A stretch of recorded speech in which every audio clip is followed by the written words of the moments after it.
Purdue University President Mitch Daniels rebuking the treatment of one of his students by fellow Chinese students and the Chinese Communist Party. The student in question was bullied after he praised those who protested in Tiananmen Square back in 1989. His parents reportedly questioned by China's Ministry of State Security. Former Undersecretary of State for Economic Growth, Energy, and the Environment, Keith Krach, joins us now.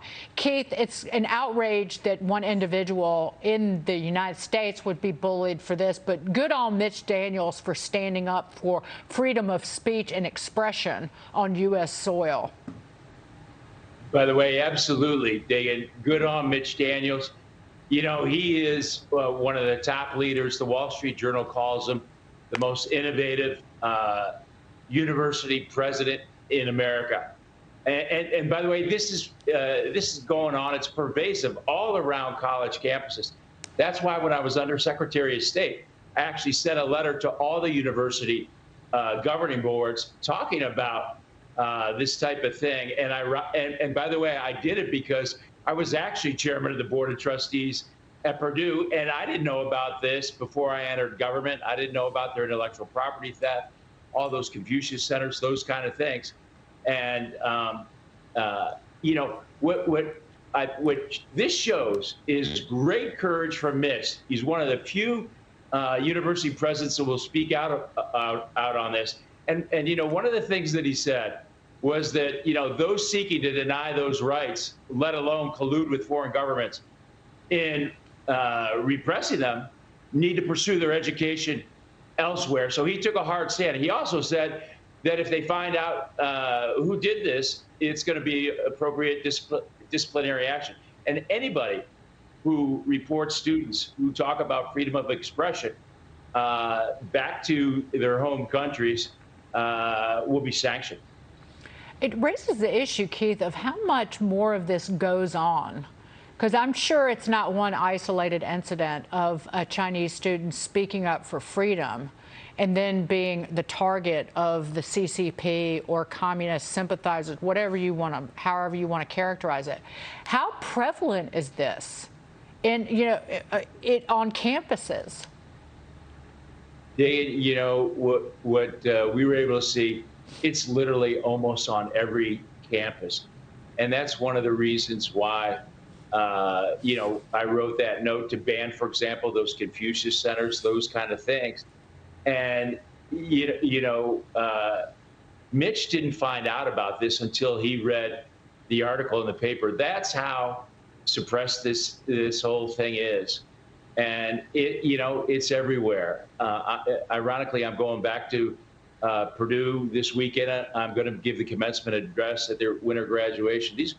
I'm going to say a few things about this because this is really, really a big deal. And if there's anything I learned being chairman of the board of trustees at Purdue, it is that, academic freedom and freedom of speech is sacrosanct. It is. Sean Duffy, jump in.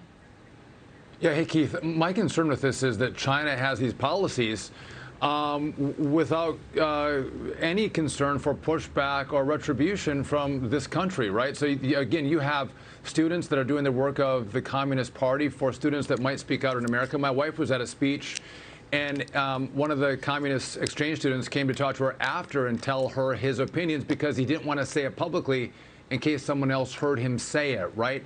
But we also have Nike and other companies that are selling out to the China, thinking Hollywood will change how they make films and messages in films to appease the Chinese. Is it time that America actually wake up to how bad the communist Chinese are? And it's not confined to their borders. They're expanding their ideological reach into our country. You're absolutely right.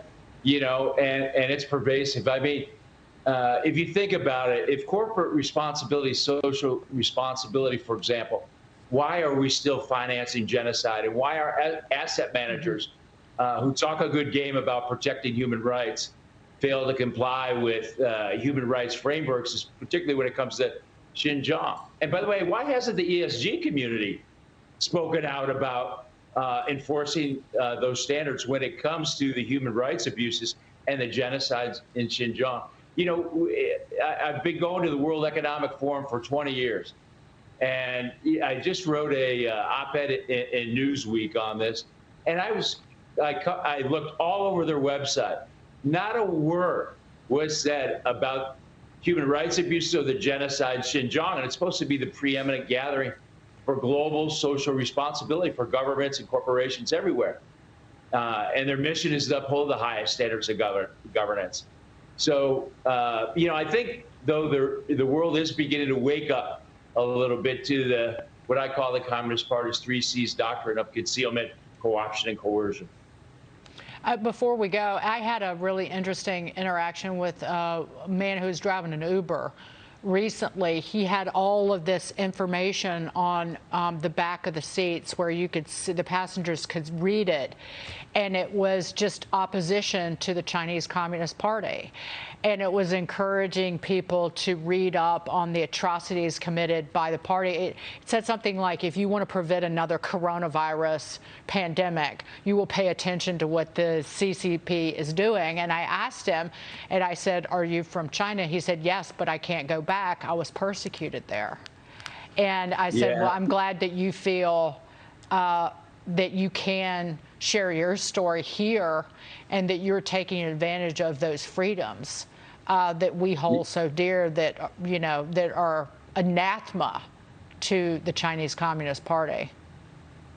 You're really right. And, you know, Dagan, I think, you know, I was the first public official to call out genocide from the executive branch. It was July 4th, 2020. And, you know, one of the things I was able to see as we put together the Clean Network Alliance of Democracies that actually defeated China's master plan to control 5G. We went to 60 countries last fall. Mm-hmm. And I could see those citizens of the world waking up to, you know, the concealment, co-option, coercion. I think citizens understand that the pandemic is a result of the concealment of the virus, and the co-option of Hong Kong has resulted in the evisceration of its freedoms. So I think people are seeing that. And then obviously the coercion in Xinjiang's grown to genocide, and they don't like it. Mm-hmm. And it's actually it's the most unifying issue on Capitol Hill. I was back last week debriefing lawmakers on Capitol Hill on this. Keith, great of you to be here this morning. Thank you so much. Always, we will see you again very soon. Keith Krach.